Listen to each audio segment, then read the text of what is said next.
I'd like to introduce Mark Lipshutz of CLP Lawyers, who is one of the most prominent owners corporation lawyers in the industry and very knowledgeable when it comes to all things owners corporations. So, Mark, I'm just going to throw over to you now in terms of talking about some of the major changes to the Owners Corporations Act that are going to affect lot owners, and then afterwards potentially answer a few questions that may pop up as well. So good evening, and over to you.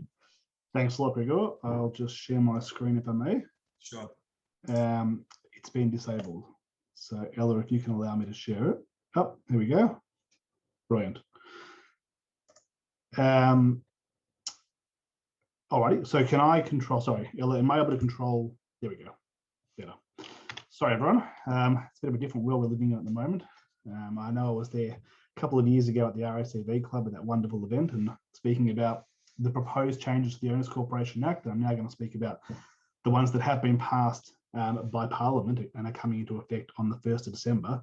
It's obviously a bit of a different world we're living in at the moment, and this is all a bit different is the best way to put it. But hopefully for the next event, we can all be together again and we can all see each other in person. In terms of the Owners Corporation Act, those who were there 2 years ago might recall I was a little bit cynical about some of the changes that were being proposed. And I will say, unfortunately, my cynicism hasn't died down a hell of a lot. I don't think these changes are going to be all that great. But having said that, there are certainly a number of positive changes that I think will have a great impact upon owners corporations. And certainly from the committee's point of view and individual owners, I think there are some really positive changes that I'm going to talk us through. We'll just move on to the next slide, if I may. So there are a lot of changes that are going to be brought in on the 1st of December this year. And I don't propose in 20 minutes to talk about all of them. It's simply not possible. There are a lot of changes that have to do with the manager's job, a lot of changes that have to do with developers, with setting up owners corporations that, to be honest, aren't going to be relevant to a lot of you. So what I've chosen to focus on today are the 13 things that I think will most impact upon your experience of living in an owners corporation and being on a committee. And so I'll move to the first one. Yep, which is the creation of 5 tiers. So at the moment, we have essentially, even though they're not called tiers, we have 3 tiers of owners corporations.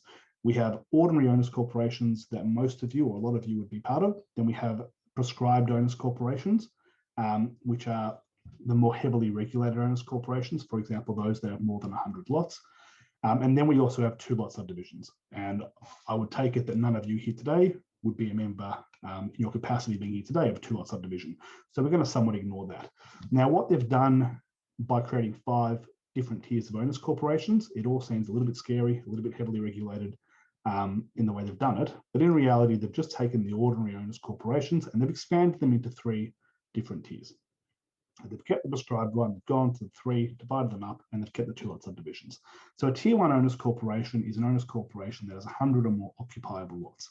Now, the key difference here is it's got to be an occupiable lot.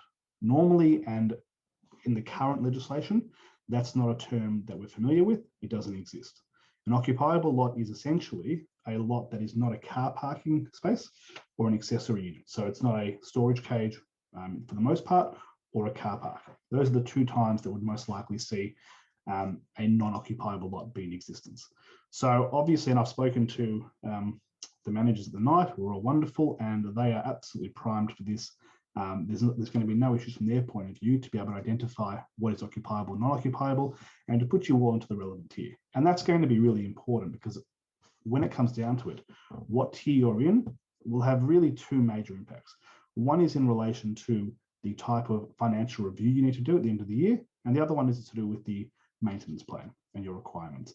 So looking at that again, tier 100 or more, tier 2 is 51 to 100 occupiable lots, tier 3 is 10 to 50, tier 4, 3 to 9, and tier 5 are the 2-lot subdivisions. We'll just move along now to the next slide. Tier 1s are the most heavily regulated. A lot of you here today will be part of a tier 1 owners corporation. Keep in mind though, if you have 100 lots of a property and 50 of those are car spaces, then you'll actually be a tier 3. Just keep that in mind. So even though you might say we've got a lot of lots, looking at the plan of subdivision, really count how many residential units are next to you or in your plan of subdivision. And that will assist you in determining whether you're tier 1, 2, 3, 4, or 5. And again, your manager will know this. But if you are tier 1, you are the most heavily regulated tier, which makes sense because they're larger buildings. You must have an annual audit commissioned by an independent auditor. That's the requirement. You're the only tier that has to have that. Again, I'm sure the manager is well on top of this and there won't be any issues from an auditing point of view, but just to be aware of it. The biggest one where you need to be aware is that you must prepare and approve a maintenance plan within 12 months of the 1st of December this year. So by 1 December 2022, the Owners Corporation for a Tier 1 must have not only prepared the plan, they have to approve it. And that's a significant change from where we are at the moment, because at the moment, we just have to prepare plans for prescribed owners corporations, maintenance plans. You don't actually have to approve them, which means you don't, which gives you a lot more wriggle room if you don't approve it. Once they're approved, of course, then you must set a maintenance fund and you must follow that maintenance plan. Not that rigidly, but rigidly enough. Obviously, a Tier 1 owners corporation has to have an owners corporation manager, but that goes without saying. Move on to Tier 2. But Tier 2 doesn't have to have an audit. They can have an annual review, and that's a little bit different to Tier 1, and it'll be a bit of a cost saving there as well. And they also must prepare and approve the maintenance plan. The difference here is they have 24 months to do it. So for some reason, Tier 2s have been given an extra 12 months, so they will now have to the 1st of December 2023 to prepare and approve that maintenance plan. We'll go to the next one. Tiers 3, 4, and 5. There's no requirement for an annual financial audit. There is no requirement to prepare and approve a maintenance plan. It doesn't mean you can't, so you are still allowed to have a maintenance plan, of course, and you are allowed to approve it, but you're not obligated to do so. Similarly, you can choose to have an audit or a review, but you're not obligated to do so. You're less heavily regulated. There's no requirement to appoint an owners corporation manager, but in my humble opinion, you'd be crazy not to do it. And given you're all here tonight, you have a fantastic manager, so there'll be no issues there. We'll move along to the next slide. The best thing in the Owners Corporation Act that's changing, in my opinion, is the removal of the common seal. So at present, when we execute a document, we have to have that really annoying common seal that, especially in current circumstances where we're all locked down, and for the last year, I think 6 months now, we've hit being locked down. It hasn't always been that easy to get the common seal and to physically affix it to a document.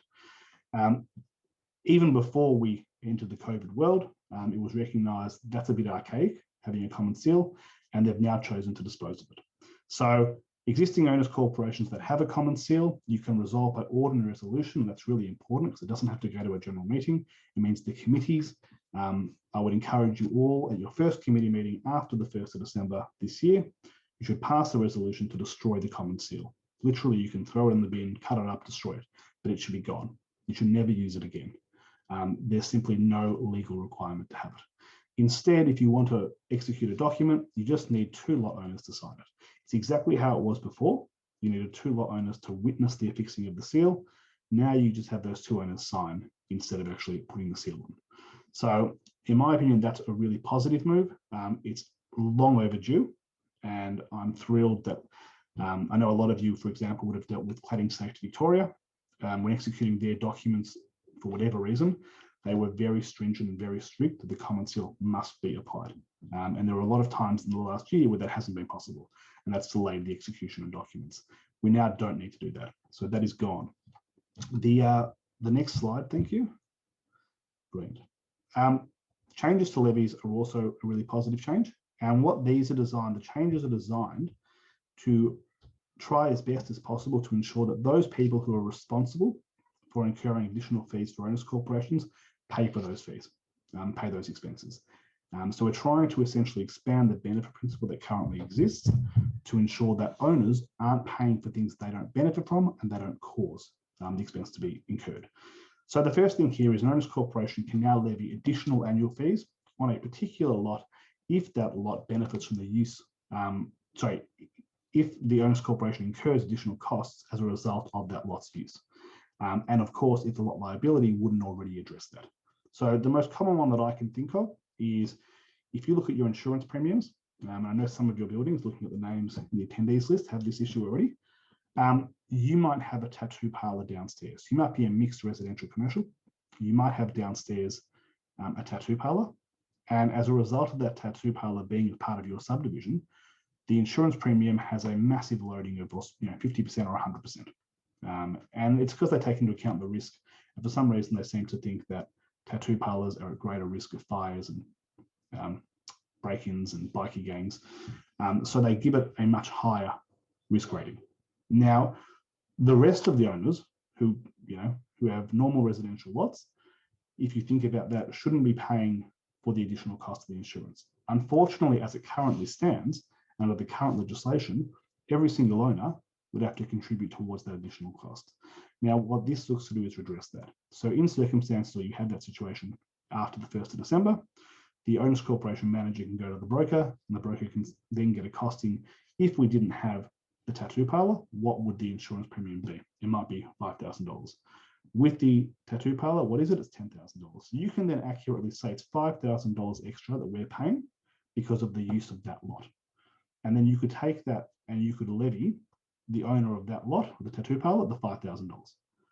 And that would obviously mean a reduction in overall fees for all the other owners.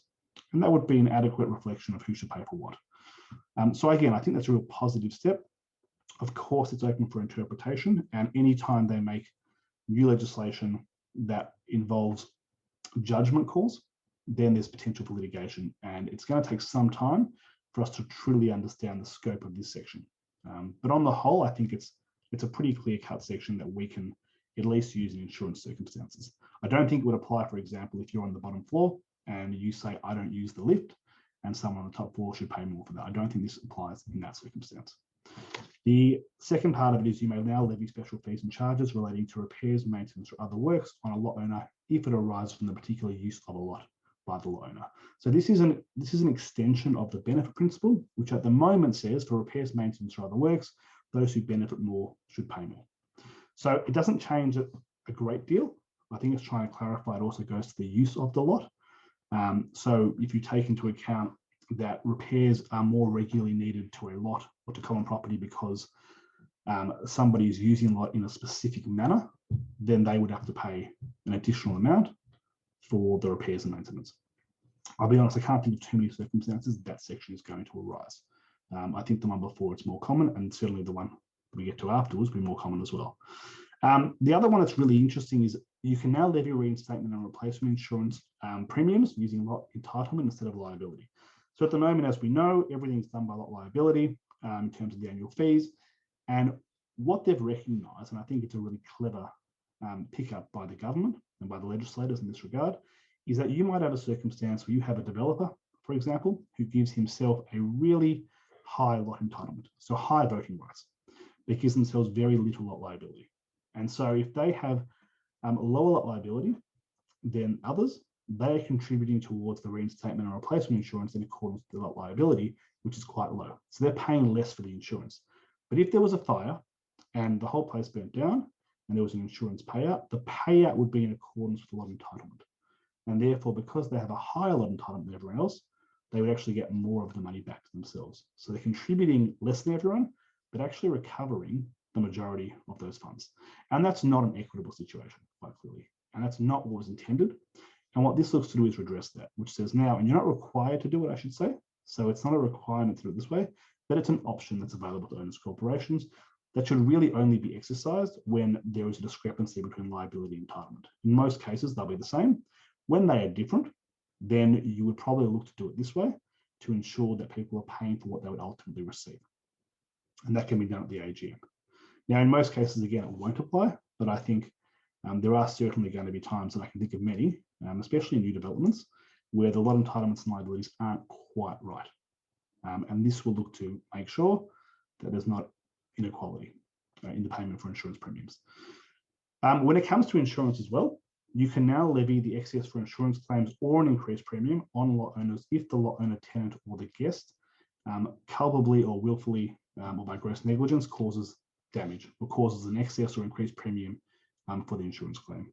Again, there probably isn't going to be many times that exists. I mean, I can think, for example, if you have Airbnb, this will be the one that perhaps comes up more, and you have a guest and you have a rowdy guest who goes and causes a whole lot of damage that causes an insurance premium increase or causes a claim to be made with an excess, you can now claim that back from them, from the owner.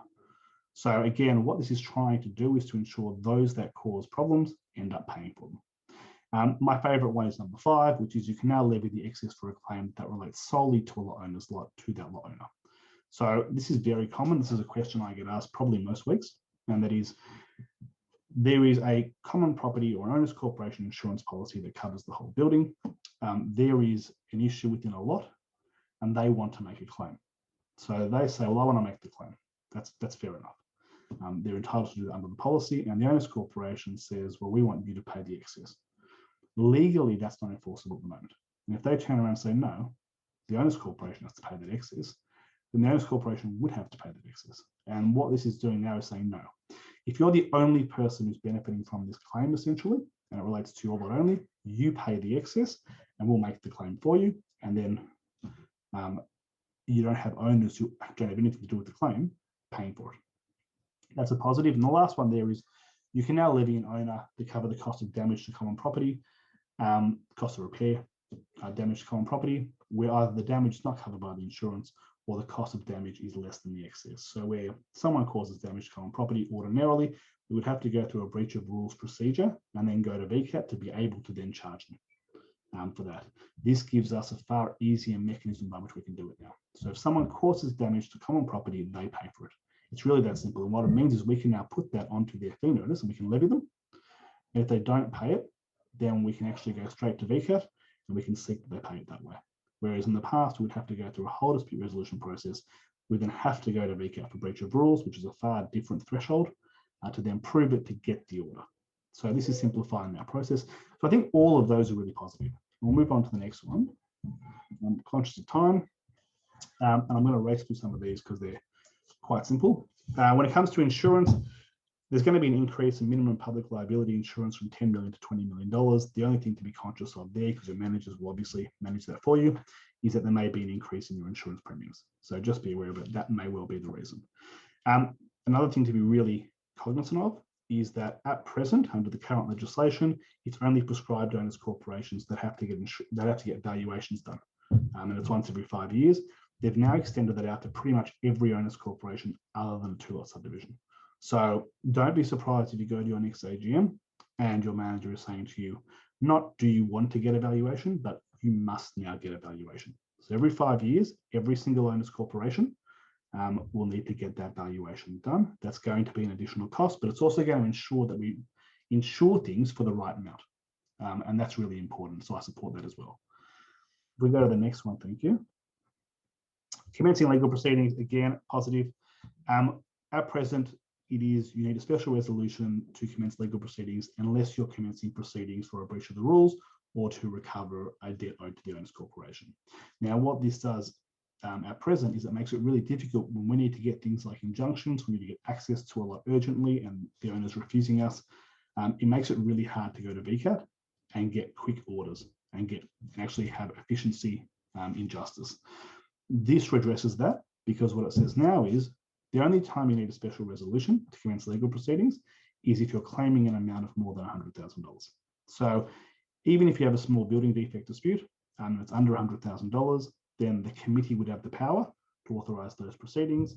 If someone's not providing access to a lot or not complying with a Section 48 notice to repair, for example, we don't have to go through the process of getting special resolution anymore.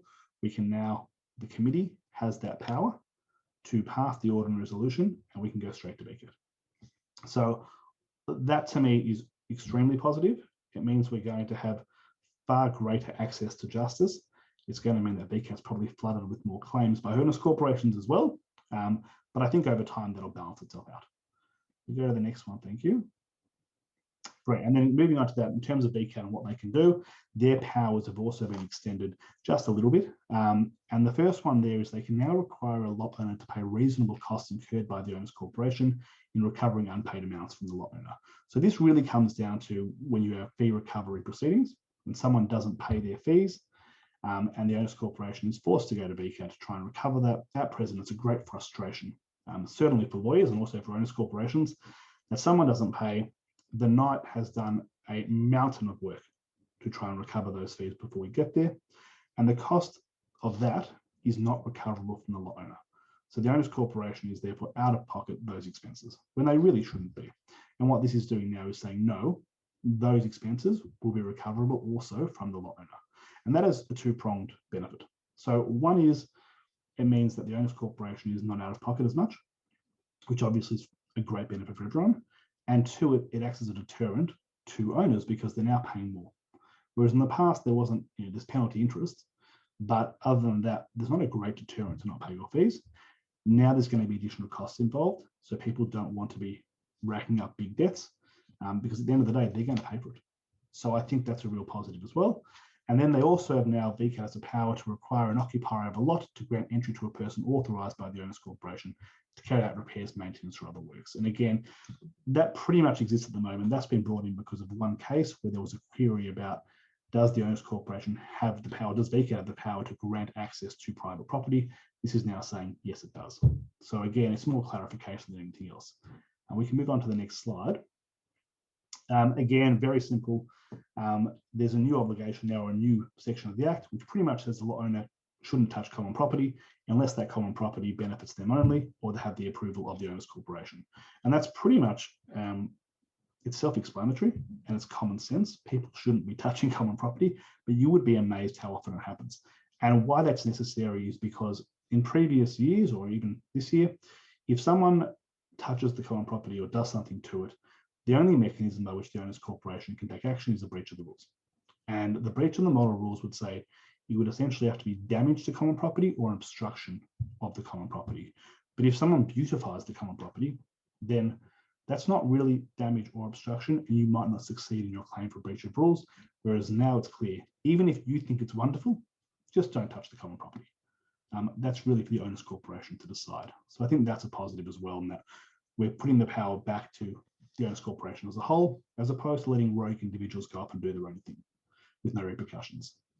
We can move to the next one. This is actually an interesting one. So now the owner's corporation can authorize a person to enter a lot to carry out repairs to common property. So oftentimes we have the issue where you need to go through private property to get to the common property to repair it. And in the past, it was quite difficult to actually get an order for that. Whereas now specifically putting a new section that says the lot owner has to provide access. So if you need to now, for example, wash the windows or repair a broken window that happens to be common property, and the owner or the occupier is saying, no, I'm not going to give you access, you can now say, well, you have to under the Act. We can serve you with a notice of entry. And as we saw before, I think it was the previous slide or 2 slides ago, VCAT has the power to compel that entry, compel access. So this ties in with that quite nicely. And we can go on to the next one as well, because we've spoken a lot about positives and it's been really great. Unfortunately, now we get to the negatives. And this section here about proxies is hands down the worst thing I've ever seen in any legislation ever. At present, you can have as many proxies as you want. So if you go to a general meeting and you're a committee member or a chairperson, and you know that a lot of people aren't going to turn up because it's not practical, it could be held during business hours, it could be held, in an inconvenient location. They will, you might hold a number of proxies. People say, we want to participate, we want to assist you to be able to pass things so the owner's corporation can function, but we can't be there, so here's a proxy. And that makes sense. For some strange reason, what they've now said is, no, we're going to limit the number of proxies that each person can hold. So now if there are 20 or fewer occupiable lots, you can only have 1 proxy. That's all you can hold. If there are more than 20 occupiable lots, it's 5% of the lots. So you've then got to also work out what is that 5% threshold to know how many you can hold. So you can imagine this is going to be a nightmare at the start of meetings. Again, you're extremely lucky that you've got fantastic managers because they will have done this beforehand. They will know that threshold. But unfortunately, if people turn up on the day with a bunch of proxies, so let's say the threshold is you can have a maximum of 3 proxies, and somebody turns up with 5 on the day because they won't know. And it's fair enough, they wouldn't know. They hand in 5 proxies to the manager, and the manager then is obligated to say to them, thank you very much, but 2 of these aren't going to count. Can you please tell me which 3 you want to use? And which 2 you're choosing to throw in the bin, essentially, and won't count towards a quorum, and they can't vote. And then that person has to make that decision on the spot. It makes it incredibly difficult to pass anything. And where this is going to impact us is when it comes to special resolutions. So if you need to pass special resolutions to put in new rules, to grant a lease or license, to commence significant legal proceedings of more than $100,000, ordinarily you would set that up beforehand to ensure that you have enough votes by way of proxies that when you turn up to the meeting, you can pass it. Because you can't pass a special resolution at a meeting without a quorum, without at least 50% of the owners there represented, either in person or by proxy. It's going to make it impossible in many owners corporations to even get to a quorum if you can only have one or a few proxies per person. It's going to mean there's a lot more coordination going on beforehand amongst committee members to ensure that the proxies are spread if you need to do that. And in my view, it's just going to make it really difficult or unfeasible to pass special resolutions. And then we go to the next section and it gets even worse. The next slide is ballots. So we know that if you want to pass a special resolution, you can do it one of two ways. You go to the meeting and you have a bunch of proxies. Okay, that's out. We can't do that anymore. We understand that now. So it's all going to turn to a ballot instead. So we're going to say, okay, we can't do it by proxy, so we'll do it by ballot and people can send in their vote, and it's far easier. The difficulty here is, at present, you can leave a ballot open indefinitely. Well, you have to have a closing date, but it can be open as long as you want.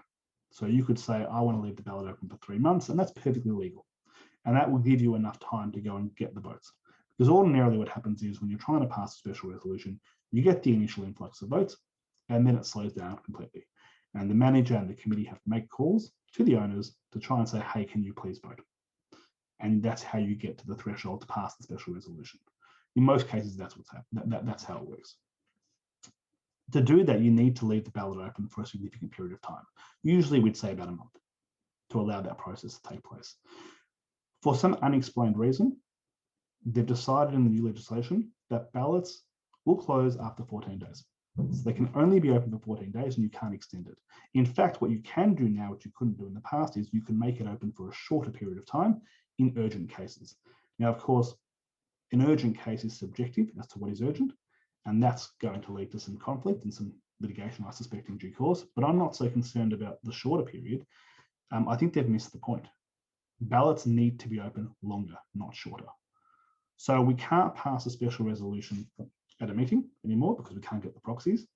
And the only other way we can do it is to do a ballot, and we won't now be giving people enough time to vote. And we can't extend that out. So it's going to make it really, really difficult to pass any special resolutions after the 1st of December.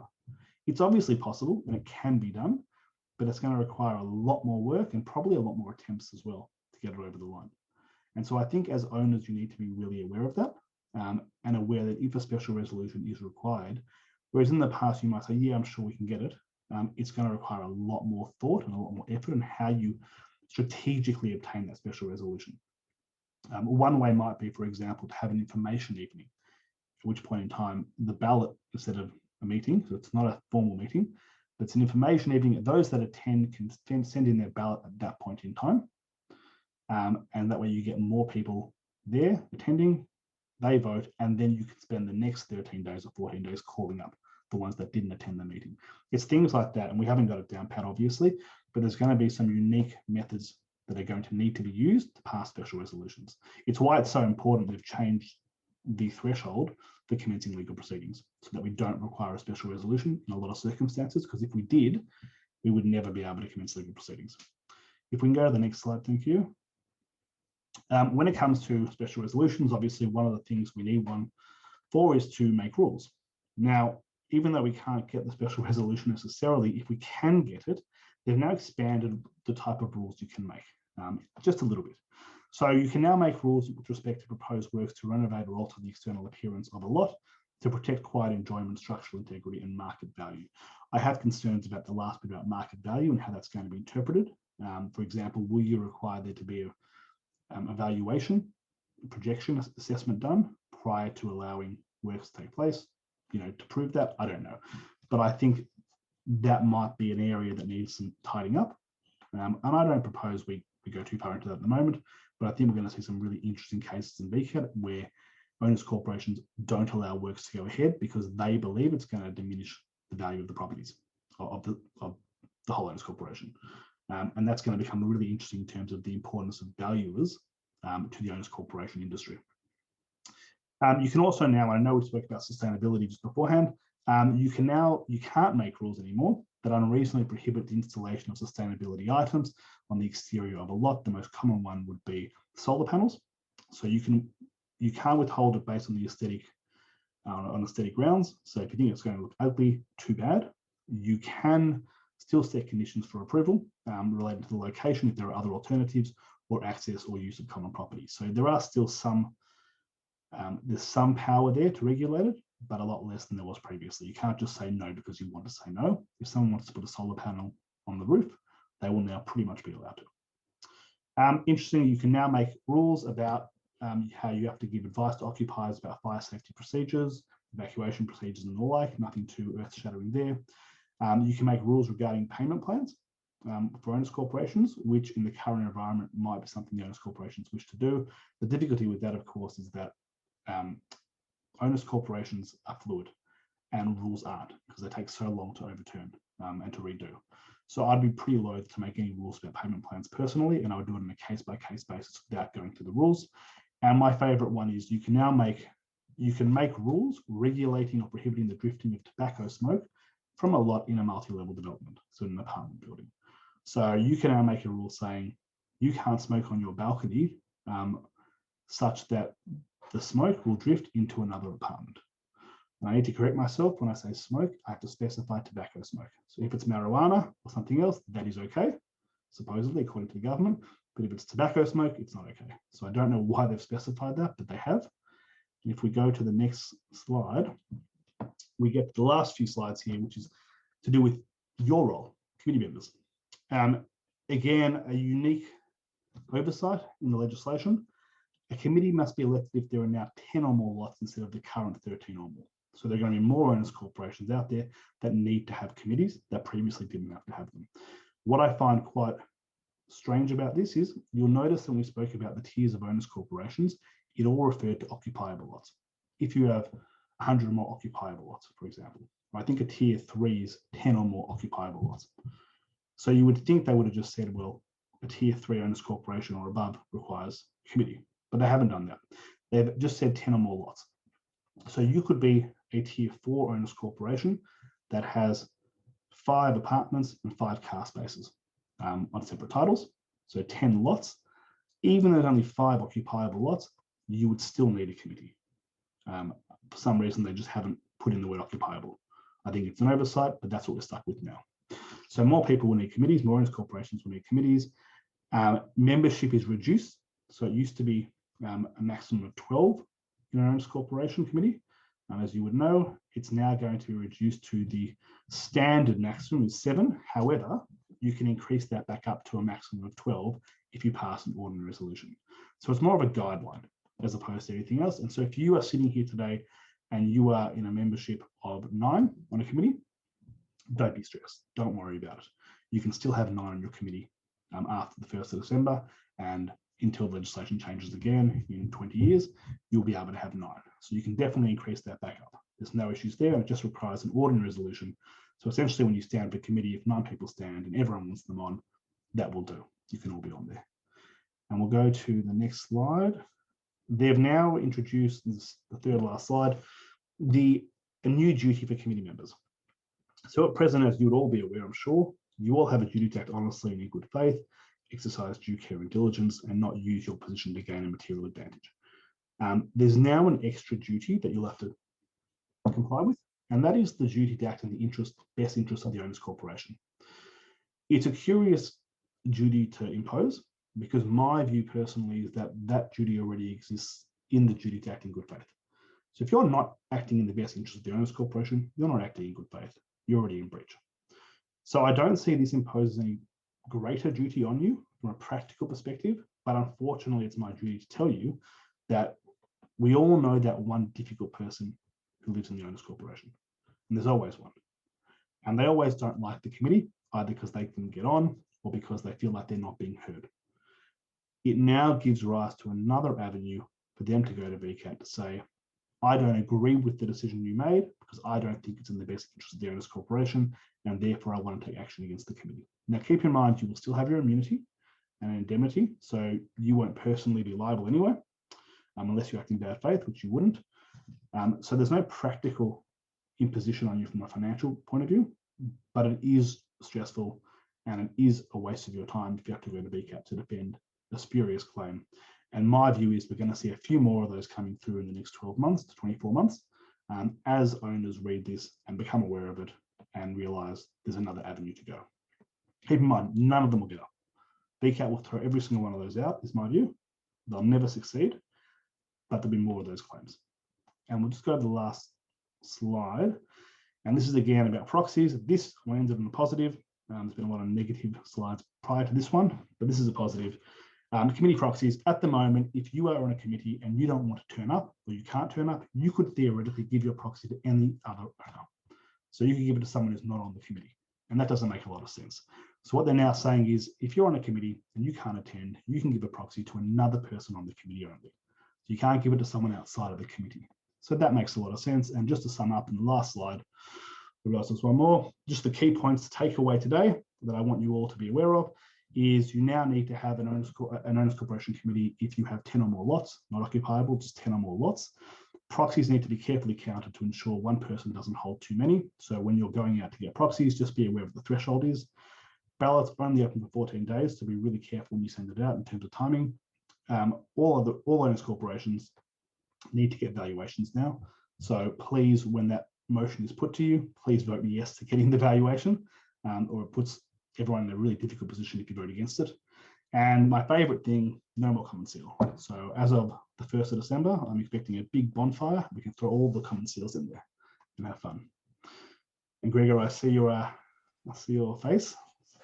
Thank you very much, Mark, for that detailed presentation. A lot to cover there, and that's only the tip of the iceberg when it comes to the changes that we'll see come into effect as of the 1st of December this year.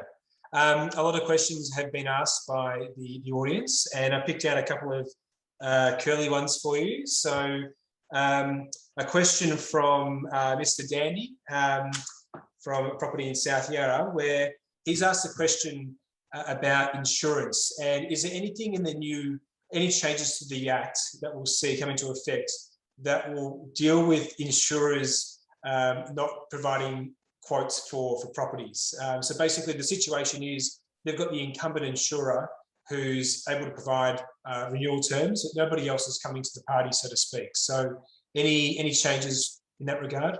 No, unfortunately, the Owners Corporation Act doesn't regulate insurers, and it doesn't require them to quote or provide quotes for owners corporations. So the owners corporations in those circumstances are still in the same position where they have to go to market and get what they can get, but there's nothing we can do to compel an insurer to provide a quote. Sure. They're not obligated to. I mean, it's still a free market, and they're entitled to quote whoever they want. Thank you. Another question received relates to notice of entry for repairs. So in terms of how much notice is required to be given, and does that notice have to be provided in writing? So the answer to both is, well, the answer to the second one is yes, it's in writing. The first one is it's 7 days unless there's a reason to have it shorter. So in case of an emergency, if you had a burst water pipe, for example, that was common property that you had to fix, then you don't need to wait the 7 days. You can shorten that period to 2 hours if you really wanted, or 1 hour, whatever's reasonable in the circumstances. But 7 days is the generic and the standard amount if it's not urgent.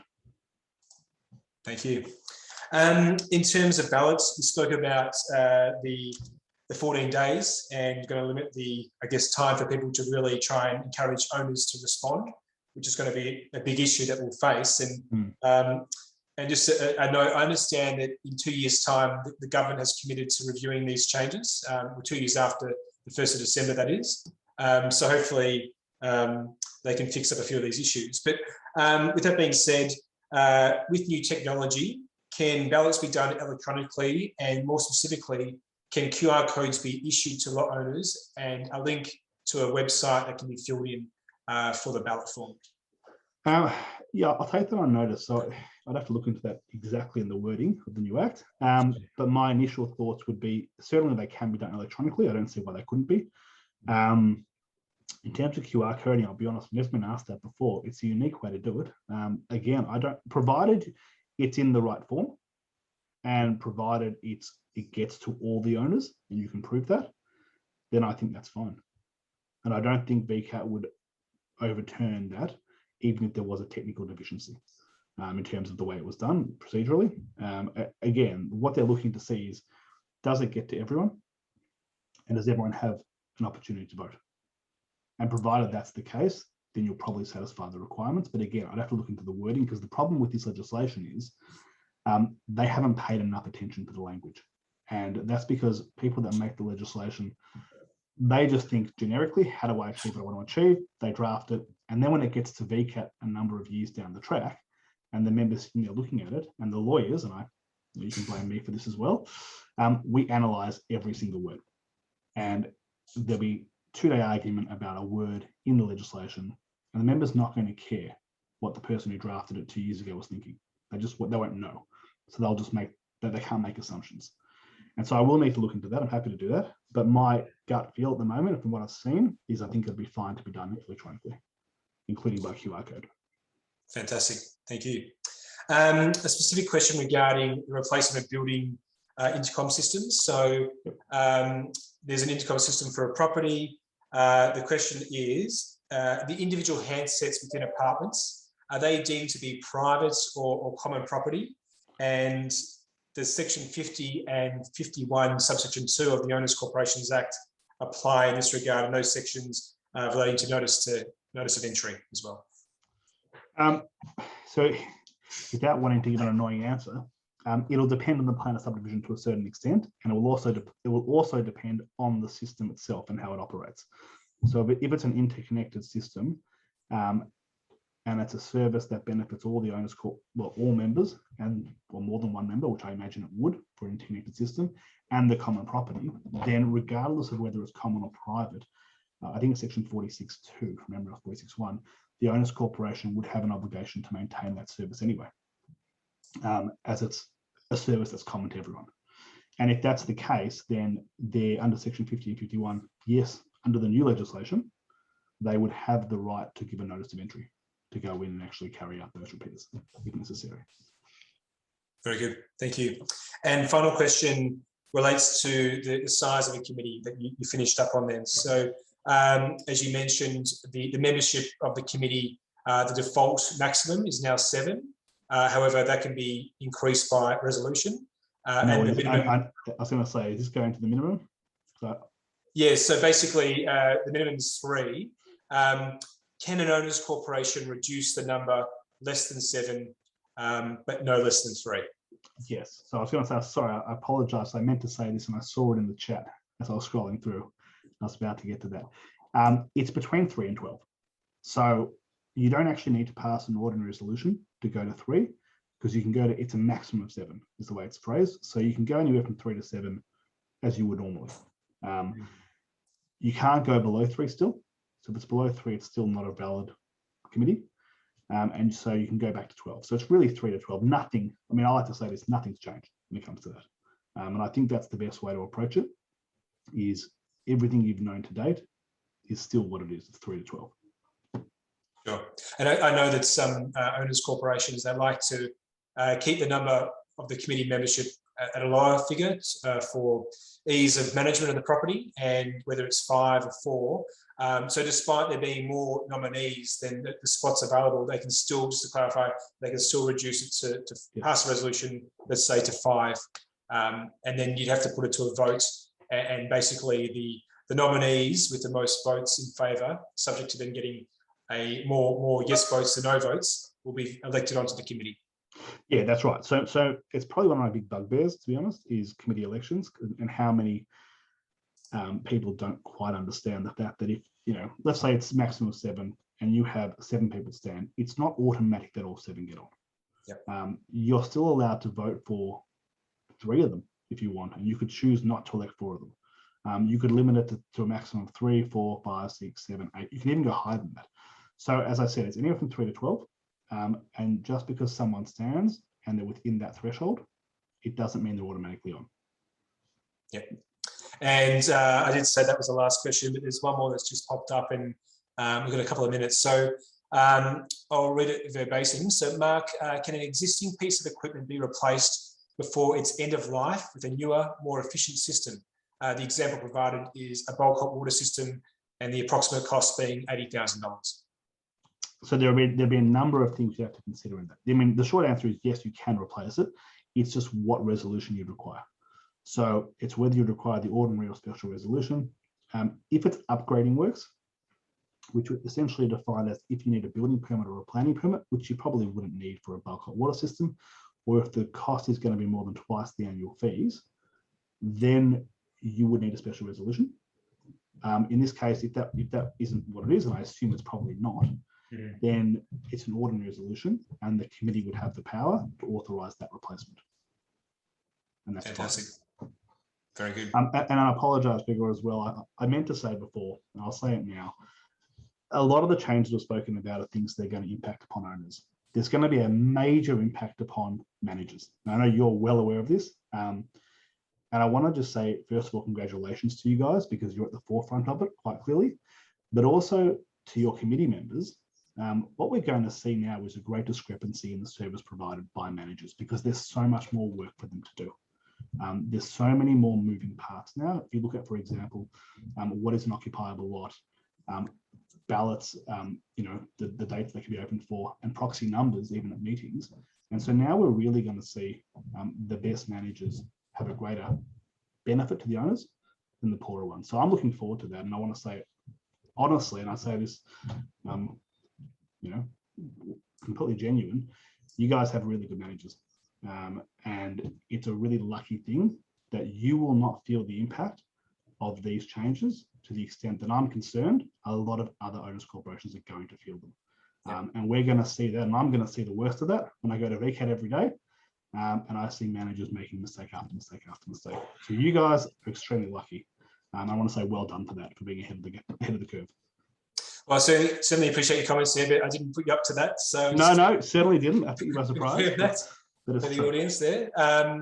So look, thank you very much, Mark. And in terms of resources, somebody in the chat did ask whether the changes to legislation can be found online, and I put the link there. But again, we will certainly provide that link to everybody here this evening, and potentially a copy of your presentation. Would that be okay if we circulate that? Or? Absolutely. Okay. Yeah, no issue. Yeah. Fantastic. We'll add that to the list as well. Alrighty, well, it's now 10 to 9, and so that's all we have time for this evening. I just want to say thank you to everybody for all your questions. If we didn't get to yours, please keep an eye out for that FAQ document that we will compile and send out after tonight. With anything specific, you can always get in touch with us, your owners corporation managers, and we'll certainly be happy to help out. Again, I just want to say a huge thank you to all our panelists this evening. So we had obviously Mark Lipshutz of CLP Lawyers. We had Jill Risley from the Melbourne Waste and Resource Recovery Group, Peter Mercurio from the Yarra Energy Foundation, YEF, and also our valued clients and passionate strata owners, PK and David Hamilton.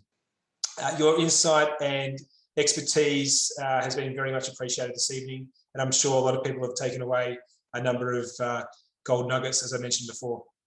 Thank you for tuning in and sharing your questions with our guests. We hope you have enjoyed the evening, and we look forward to our next opportunity to spend an evening with you all. So thank you, and enjoy the rest of your evening. Good night.